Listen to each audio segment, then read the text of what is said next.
Shalom saudara terkasih di dalam Tuhan Yesus. Kita di bulan Januari di minggu yang ketiga. Tuhan Yesus yang menyertai kita sepanjang bulan, sepanjang tahun ini dan selama-lamanya. Mari kita berdoa. Bapa, kami sungguh bersyukur Engkau senantiasa ada di dalam setiap kehidupan kami. Lewati minggu, lewati hari, lewati bulan, tahun dan demi tahun. Terima kasih Bapa, berbicara lewat firman Tuhan yang disampaikan di suara pembalaan ini. Sungguh-sungguh umat Tuhan dikuatkan, dibangkitkan, diteguhkan imannya. Di dalam nama Yesus, Allah Roh Kudus, Engkau berkarya. Dalam nama Yesus, amin. Saudara terkasih dalam Tuhan Yesus, Rema tahun 2024, jadilah kudus sebab aku kudus. Dalam kehidupan ini kita menjaga hidup dalam kekudusan, yaitu hidup takut akan Tuhan, sepenuhnya berikan hati kita diperuntukkan untuk Tuhan. Apa yang kita lihat, apa yang kita dengar, apa yang kita ucapkan, apa yang kita perbuat, apa yang kita pikirkan, seluruhnya untuk kemuliaan nama Tuhan. Oleh Dia, hidup kita dari Dia, oleh Dia kepada Dia, segala kemuliaan untuk selama-lamanya. Kita di seri bulan Januari khotbah, yaitu pagi hari, di mana Tuhan yang menciptakan ada hari, siang, sore, dan malam, dan pagi hari mempunyai keistimewaan sendiri yang tertulis di dalam Alkitab, yang kita lihat ayat-ayat bagaimana pagi hari. Rahmat Tuhan selalu baru setiap hari. Di pagi hari Tuhan dengarkan suara seruanku, maupun di pagi hari aku mengatur persembahan bagi Tuhan. Jadi pagi hari mempunyai waktu yang ketika keheningan, kebanyakan orang masih tidur, terlelap dan sebagainya. Namun sebagai anak-anak Tuhan, kita mengatur persembahan, mengucap syukur, dan duduk diam, dan kita perhatikan, dan kita diberikan telinga seorang murid, dipertajamkan mendengar suara Tuhan, duduk di kaki Tuhan. Untuk itu saudara, sekalipun kita mungkin mengatakan bahwa kita ini bukan morning person, kita kayaknya lebih semangatnya di sore, malam, dan sampai bergadang, tapi biarlah kita belajar untuk memahami firman Tuhan ini dan melakukannya. Roh Kudus menolong kita. Pada hari ini, suara pembalaan berjudul Pagi-pagi hari. Dalam bahasa Inggris, early in the morning. Jadi pagi hari, tentu pagi hari matahari bersinar. Tapi kalau pagi-pagi hari, itu artinya early in the morning. Sebelum matahari terbit, ya hari mungkin masih gelap, tapi kita datang pada Tuhan. Di dalam ayat-ayat yang kita akan baca, akan melihat juga kisah-kisah bagaimana pagi-pagi hari mempunyai keistimewaan yang khusus. Kita lihat di Markus pasal 1 ayat 35. Markus pasal 1 ayat 35. Yesus memberikan contoh. Ayat 35. Pagi-pagi benar, waktu hari masih gelap, ia bangun dan pergi keluar. Ia pergi ke tempat yang sunyi dan berdoa di sana. Yesus memberikan contoh teladan pagi-pagi benar, pagi-pagi hari. Ketika hari masih gelap, kita mungkin dalam konteks rumah kita mungkin ada share room atau mungkin banyak orang di dalam tempat di mana kita tinggal. Namun kita mempunyai cara bagaimana supaya kita bisa bangun pagi hari dan mencari Tuhan.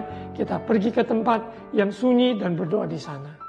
Ya, dalam konteks di ruangan di mana kita berada, di rumah maupun di tempat kita berada, bagi yang mempunyai lokasi ada gua doa, rumah doa, itu alangkah indahnya.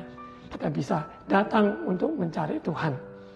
Kita lihat bahwa Yesus memulai setiap hari-harinya, yaitu bersama Bapa di surga. Karena dia ada di bumi ini melakukan kehendak Bapa, yang Bapa utus, yang mengaruniakan anak yang tunggal, yaitu Yesus, yang dalam kehidupannya selama di muka bumi 33 tahun setengah, memberikan contoh teladan bagaimana seseorang yang hidup bergantung pada Bapa, melakukan kehendak Bapa. Orang yang berdoa membutuhkan Tuhan. Pagi-pagi hari, sebelum melakukan aktivitas apapun, kita tahu Tuhanlah jawaban kita. Dia yang membuka jalan saat tiada jalan. Dia juga yang memimpin, menuntun, mengajar, membimbing kita. Dia menyatakan rahasia-rahasia kebenarannya, menyingkapkan insight-insight yang ada dalam mutiara dari firman Tuhan. Sehingga hidup kita penuh, hidup kita menjadi berkat, overflow, dan hidup kita peka mendengarkan suaranya dan melakukan kehendak-Nya. Kita lihat di Lukas pasal 6. Lukas pasal 6 ayat 12. Contoh ketika Yesus memanggil ke-12 murid. Pada waktu itu pergilah Yesus ke bukit untuk berdoa, dan semalam-malaman ia berdoa kepada Allah dari malam sampai keesokan harinya. Kalau di sini ayat 13, ketika hari siang ia memanggil murid-muridnya kepadanya, lalu memilih dari antara mereka 12 orang yang disebutnya rasul. Ya, di antara sekian murid-murid yang ada, yang memilih 12 orang yang disebut sebagai rasulnya. Setelah sepanjang malam sampai keesokan harinya, fajar menyingsing. Kalau dalam bahasa Inggrisnya dikatakan, one of those days Jesus went out to a mountain side to pray and spend the night praying to God. Ya, dari malam sampai besok harinya. When morning came, ketika pagi hari tiba, ya, dia memilih murid-murid yang menjadi adalah rasul-rasulnya. Semuanya dari proses berdoa.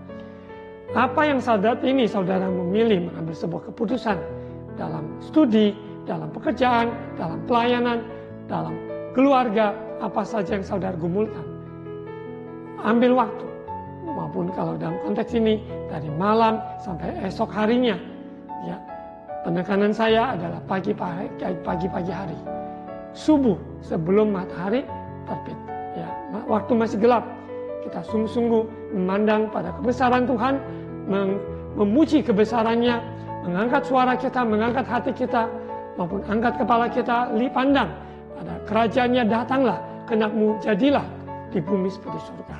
Sehingga fajar yang menyingsing nantinya, ya, karena pagi-pagi hari itu sebelum fajar, sebelum matahari terbit, dan di situ indahnya sampai nanti matahari terbit, tetap hati kita meluap, ya, dipenuhi dengan kuasanya, penuh dengan kehadirannya, di mana sepanjang hari kita penuh dengan sukacita. Untuk konteks ini, Yesus memanggil ke-12 muridnya menjadi rasul yang seperti tertulis dalam Lukas pasal 6 ayat 12. Kita lihat contoh-contoh ada di dalam Perjanjian Lama juga tentang pagi-pagi hari. Contoh adalah Yosua di dalam perjalanannya menyeberang sungai Yordan membawa umat Israel, di mana Musa sebagai pemimpin yang Tuhan pakai membawa mereka umat Israel keluar dari Mesir, melewati laut Teberau dan ada di padang gurun selama 40 tahun, dan Tuhan yang memilih yaitu Yosua untuk membawa umat Tuhan generasi yang baru masuk di tanah perjanjian, menyeberangi sungai Yordan. Kita lihat di Yosua pasal 3. Yosua pasal 3 ayat 1 sampai ayat 5. Menyeberangi sungai Yordan. Yosua bangun pagi-pagi. Lalu ia dan semua orang Israel berangkat dari Sitim, dan sampailah mereka ke sungai Yordan, maka bermalamlah mereka di sana sebelum menyeberang. Setelah lewat 3 hari, para pengatur pasukan menjalani seluruh perkemahan dan memberi perintah kepada bangsa itu, katanya, segera sesudah kamu melihat tabut perjanjian Tuhan Allahmu yang diangkat para imam, yang memang suku Lewi, maka kamu harus juga berangkat dari tempatmu dan mengikutinya. Ayat 4, hanya antara kamu dan tabut itu harus ada jarak kira-kira 2000 hasta panjangnya, janganlah mendekatinya. Maksudnya supaya kamu mengetahui jalan yang harus kamu tempuh, sebab jalan itu belum pernah kamu lalui dahulu. Berkatalah Yosua pada bangsa itu, kuduskanlah dirimu, sebab besok Tuhan akan melakukan perbuatan yang ajaib di antara kamu. Kita lihat contoh di mana Yosua bangun pagi-pagi, ya, memberikan dan semua orang bisa berangkat dari sebuah lokasi ke lokasi yang lain untuk menyiapkan diri masuk untuk menyeberang sungai Yordan. Dan Tuhan memberikan arahan tuntunan kepada Yosua apa yang harus dilakukan. Karena di pagi hari ketika kita bangun, kita tahu bahwa Tuhan yang memimpin hidup kita, maka Dia akan mengarahkan kita melakukan cara-caranya Tuhan. Ada hal-hal yang kita diluputkan dari mara bahaya, ada hal-hal yang tidak perlu kita lewati, hal-hal yang menyita waktu kita, tenaga, bahkan emosi kita, bila semuanya kita sungguh-sungguh dikerahkan sepenuhnya maksimal produktivitas kita, yaitu di dalam Tuhan. Orang yang mengandalkan Tuhan dalam hidupnya, selalu dia mendapat pembelaan Tuhan yang nyata dalam hidupnya. Kita lihat Yosua dan membawa umat Tuhan yang menyeberangi sungai Yordan, di mana mereka sadari bahwa tempat yang mereka injak, kuduskan dirimu, bahwa kita sadari bahwa hidup ini tanpa kekudusan tidak dapat melihat Allah. Karena kita tahu Tuhan yang berperang menggantikan kita. Dia melakukan perbuatan ajaib di depan kita. Dengan tiang awan, dengan tiang api, dia menuntun umatnya. Bangsa Israel dari laut, dari Mesir, melewati laut Teberau, di padang gurun 40 tahun, dan sebagainya, sampai ke tanah perjanjian. Semua liku-liku itu Tuhan tahu. Tuhan memberi yang terbaik dan mengatur kehidupan kita. Tuhan tidak pernah berhutang kepada umatnya. Malah kita sebagai umat yang telah ditebus oleh darahnya, kita berhutang kepada Dia. Nafas yang kita hirup, kehidupan yang ada, dengan segala pergumulan dinamika kehidupan yang ada, Dia berkuasa, Dia bertindak menggantikan kita. Bangun pagi-pagi. Ya, diberikan contoh Yosua. Kita lihat di Yosua pasal 6 lagi, ayat 11. Pagi-pagi harinya, demikianlah tabut Tuhan mengelilingi kota itu, mengedarinya sekali saja. Kemudian kembalilah mereka ke tempat perkemahan dan bermalam di tempat perkemahan itu. Ini adalah konteks di mana mereka berebut, yaitu Yeriko, tembok yang runtuh, sehingga mereka memperoleh kemenangan. Yosua bersama pasukannya untuk mengalahkan, yaitu kota Yeriko dengan tuntunan Tuhan. Ya, sebelumnya kita sadari bahwa Yosua bertemu dengan panglima bala tentara yang menyatakan pada dirinya bahwa Tuhanlah yang memimpin dalam setiap perjalanannya. Dan kita sadari bahwa apa yang terjadi, baik Yeriko kalah ataupun runtuh temboknya, karena ada umat Tuhan yang taat, umat Tuhan yang dengar-dengaran dan membangun dirinya di dalam mesbah Tuhan. Ayat 12, keesokan harinya, ya, Yosua bangun pagi-pagi. Lalu para imam mengangkat tabut Tuhan, maka berjalanlah juga ketujuh orang imam yang membawa ketujuh sangkakala tanduk domba itu di depan tabut Tuhan, sambil berjalan mereka meniup sangkakala. Sedang orang-orang bersenjata berjalan di depan mereka, dan barisan penutup mengikut tabut Tuhan. Sementara sangkakala terus-menerus ditiup. Orang yang bangun pagi-pagi dan mengutamakan Tuhan, mencari Tuhan, perkenanan Tuhan, Tuhan yang memimpin kehidupannya, maka kita tahu sepanjang hari itu betapa efektif dan produktif. Kadangkala kita terbuang dengan waktu yang sia-sia, yang tidak perlu kita pikirkan, yang tidak perlu kita gumulkan, namun banyak itu menyita waktu kita. Hendaklah kita carilah dahulu kerajaan Allah dan kebenarannya, maka semuanya akan ditambah-tambahkan. Sesuai Matius 6 ayat 33. Kita sadari bahwa setiap peperangan, kalau bukan Tuhan yang menggantikan ataupun berperang menggantikan kita, kita tidak sanggup mengalahkan musuh yang ada. Dia ada di depan kita, dia ada sekeliling kita, dia ada sekitar kita seluruhnya, dan Roh Kudus ada di dalam kita. Dia membawa kita kepada seluruh rencana Tuhan, seluruh yaitu kebenaran firman-Nya. Itu kita lihat bahwa Yeriko kalah, Yeriko roboh oleh karena orang-orang yang taat, orang-orang yang mempersiapkan diri. Contohnya Yosua membangun pagi-pagi. Ya. Kita lihat di Hakim-Hakim contoh yang lain, yaitu tentang Gideon. Hakim-Hakim pasal 6 ayat 36 sampai 38. Hakim-Hakim pasal 6. Kemudian berkatalah Gideon kepada Allah, jika engkau mau menyelamatkan orang Israel dengan perantaranku, seperti yang kau firmankan itu, maka aku membentangkan guntingan bulu domba di tempat penggirikan. Apabila hanya di atas guntingan bulu itu ada embun, tetapi seluruh tanah di situ tinggal kering, maka tahulah aku bahwa engkau mau menyelamatkan orang Israel dengan perantaranku, seperti yang kau firmankan. Gideon dia dipilih sebagai laskarnya Tuhan, tapi awalnya dia penakut, dia ragu-ragu, ya, bahkan dia menanyakan, meminta ini minta itu sebagai sebuah hal meyakinkan dirinya bahwa Tuhan yang memanggil dia. Ya, sedemikian pun baik Thomas, baik Gideon yang meminta tanda dari Tuhan, tetap Tuhan memberikan yang terbaik. Ya, seperti Thomas, cucukkan jarimu pada lubang paku, bekas lubang paku yang di tanganku. Kita sadari bahwa kehidupan kita mungkin kita belum sanggup ya untuk sungguh-sungguh percaya kalau belum melihat. Namun percayalah, firman Tuhan katakan, berbahagialah orang yang tidak melihat namun percaya.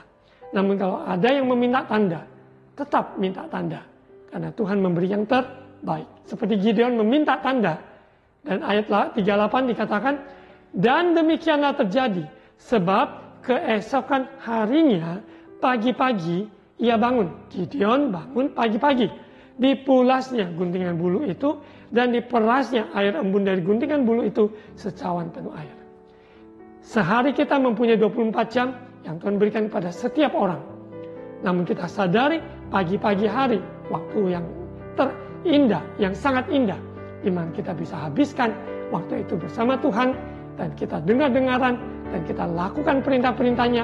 Jangan tunggu-tunggu, karena Tuhan yang sudah memerintah kita lakukan taat, maka penyertaan Tuhan itu sempurna dan kita alami kemenangan. Untuk konteks Gideon, tanda yang Tuhan sudah berikan bahwa ketika hari pagi-pagi ia bangun, dipulasnya guntingan bulu itu, diperasnya air embun dari guntingan bulu itu secawan penuh air. Ya, karena itu adalah tanda yang dia minta. Apa yang saudara minta dan gumulkan hari-hari ini, saudara minta.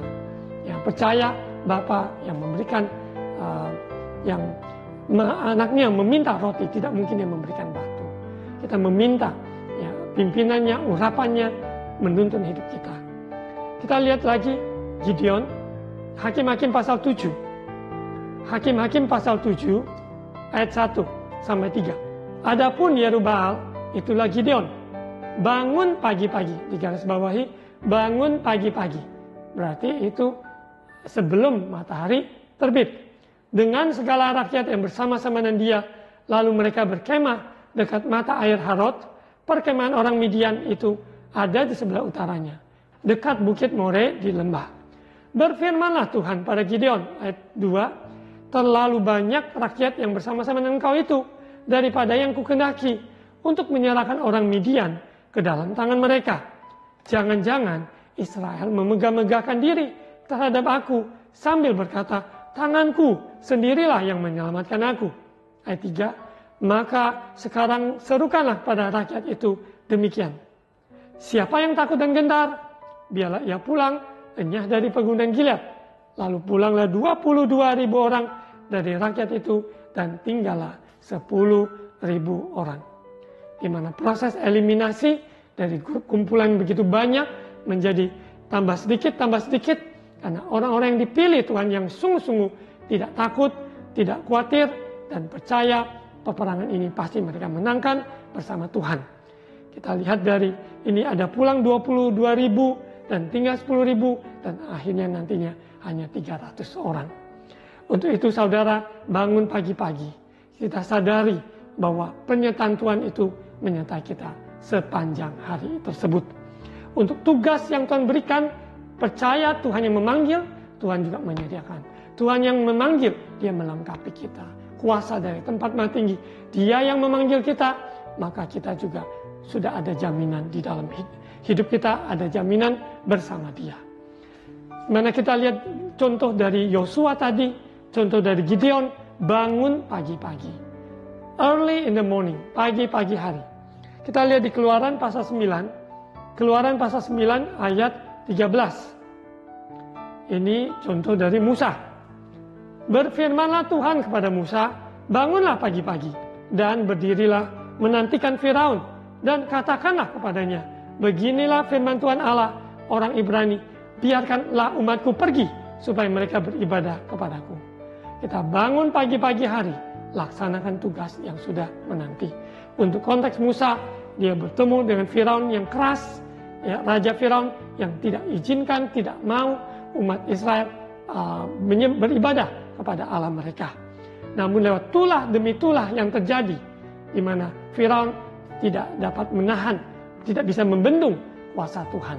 Sehingga dia katakan jangan sampai tulah ini berlanjutan dan tulah ke-10 itu berhenti, yaitu kita lihat bahwa darah Paskah anak domba itu yang dipercikan menyelamatkan umat Tuhan. Saudara terkasih, bangun pagi-pagi, dan di sini Musa berdirilah menantikan Firaun dan katakan padanya. Ini yang disampaikan, ya, bahwa ada umat Tuhan, lepaskan mereka karena mereka adalah umat kepunyaan Allah. Dibangun pagi-pagi hari, Tuhan yang menyuruh kita untuk melakukan ini, melakukan itu. Kita ikuti perintahnya ketika sepanjang hari 24 jam, pagi hari jam 4, jam 5 subuh sebelum matahari terbit, kita sudah ada di kaki Tuhan. Kita juga mendengar-dengaran dan apa yang harus Tuhan mau kerjakan dalam hidup kita. Kita lihat di Keluaran pasal 34. Keluaran pasal 34 tentang dua loh yang baru. Kita lihat di ayat 1 sampai ayat yang ke-5. Ya. Saudara bisa membaca seluruhnya, tapi yang fokuskan tentang pagi hari. Berfirmanlah Tuhan pada Musa, pahatlah dua loh batu sama dengan yang mula-mula. Maka aku akan menulis pada loh itu segala firman yang ada pada loh yang mula-mula yang telah kau pecahkan. Ayat 2 digarisbawahi, bersiaplah menjelang pagi. Ya, jadi early in the morning, sebelum fajar menyingsing, sebelum matahari terbit, ya, bersiaplah menjelang pagi, naiklah pada waktu pagi ke atas gunung Sinai, berdirilah di sana menghadap aku di puncak gunung itu. Ayat 3, tetapi janganlah ada seorang pun yang naik bersama-sama dengan engkau, dan juga seorang pun tidak boleh kelihatan di seluruh gunung itu. Bahkan kambing domba dan lembu sapi pun tidak boleh makan rumput di sekitar gunung itu. Karena ada cara-caranya Tuhan, jalannya Tuhan yang harus, protokolnya, SOP-nya yang harus dilaksanakan. Bersiaplah menjelang pagi. Ya, di sini kita lihat bahwa Musa Tuhan pakai memahat dua loh batu sama dengan yang mula-mula. Ayat 3, ayat 4. Lalu Musa memahat dua loh batu sama dengan yang mula-mula. Bangunlah ia pagi-pagi. Di garis bawahi, bangunlah ia pagi-pagi hari. Dan naiklah ia ke atas gunung Sinai seperti yang diperintahkan Tuhan kepadanya, dan membawa kedua loh batu itu di tangannya. Ya, orang-orang yang dengar-dengaran ikuti perintah Tuhan, bangun pagi-pagi hari karena ada instruksi-instruksi dari Tuhan. Ya, untuk konteks ini yaitu kedua loh batu yang dipahat, yang tertulis, yang Tuhan nyatakan kemuliaannya. Ya. Ayat yang ke-5, turunlah Tuhan dalam awan, lalu berdiri di sana dekat Musa serta menyerukan nama Tuhan. Ayat 6, berjalanlah Tuhan lewat dari depannya dan berseru, Tuhan, Tuhan, Allah penyayang dan pengasih, panjang sabar, berlimpah kasihnya dan setianya. 7, yang meneguhkan kasih setianya kepada beribu-ribu orang, yang mengampuni kesalahan, pelanggaran akan dosa, tetapi tidaklah sekali-kali membebaskan orang yang bersalah dari hukuman, yang membalaskan kesalahan bapa kepada anak-anaknya dan cucunya kepada keturunan yang ketiga dan keempat. Ya, kita sadari tanpa penyertaan Tuhan, Musa tidak bisa melewati semua yang ada. Karena memimpin bangsa yang besar ini bukan kuat, bukan gagah, tapi karena Tuhan yang menyertai, roh Tuhan ada besertanya. Kita tugas apapun yang Tuhan percayakan sebagai seorang ayah, seorang ibu, seorang pekerja, sebagai hamba Tuhan, kita harus bertanggung jawab penuh. Tuhan, pakai hidupku, aku sungguh-sungguh memberikan yang terbaik, roh-Mu tinggal dalamku, mengajari aku, dan kita bangun pagi-pagi hari untuk mencari wajahnya, mendengarkan instruksinya, arahan-arahannya. Kita lihat lagi di 2 Tawarik pasal 20 ayat 20. Saudara bisa membaca seluruh pasal, tapi karena waktu saya baca fokus di ayat 20.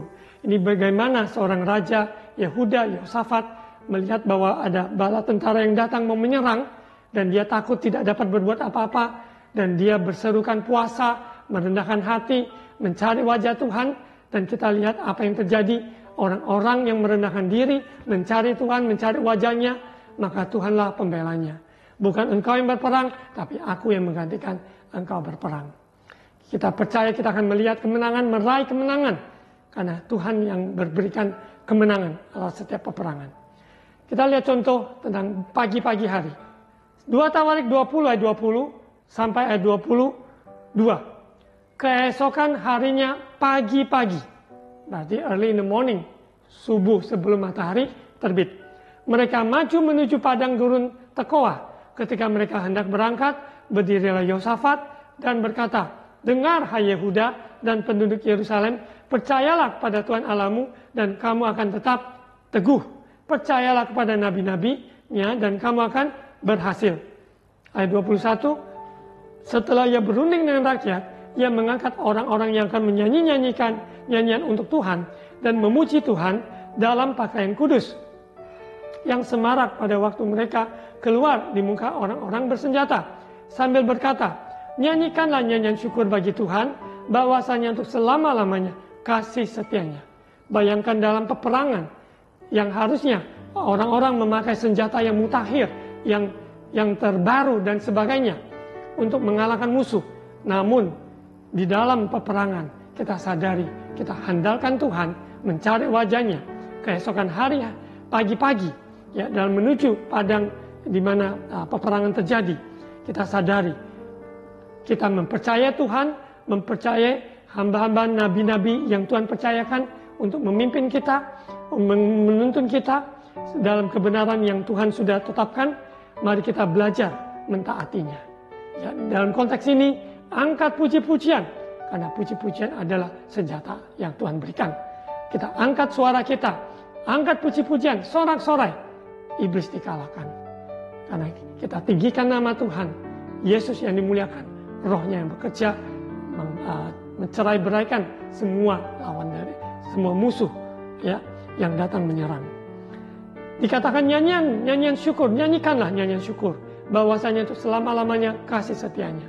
Ayat 22, ketika mereka mulai bersorak-sorai dan menyanyikan nyanyian pujian, dibuat Tuhanlah penghadangan terhadap Bani Amon dan Moab dan orang-orang dari pegunungan Seir yang hendak menyerang Yehuda, sehingga mereka terpukul kalah. Musuh apapun di depan saudara akan kalah. Ketika saudara dan saya, kita memilih bangun pagi-pagi, kita percaya tuntunan Tuhan menuntun kita, angkat suara kita, angkat doa kita, angkat puji-pujian, deklarasikan firman Tuhan, janji-janji Tuhan. Percaya, kita meraih semua apa yang Tuhan siapkan. Karena Rohnya ada beserta kita, kita dipilih, dikuduskannya, diurapinya untuk melakukan perkara-perkara yang luar biasa.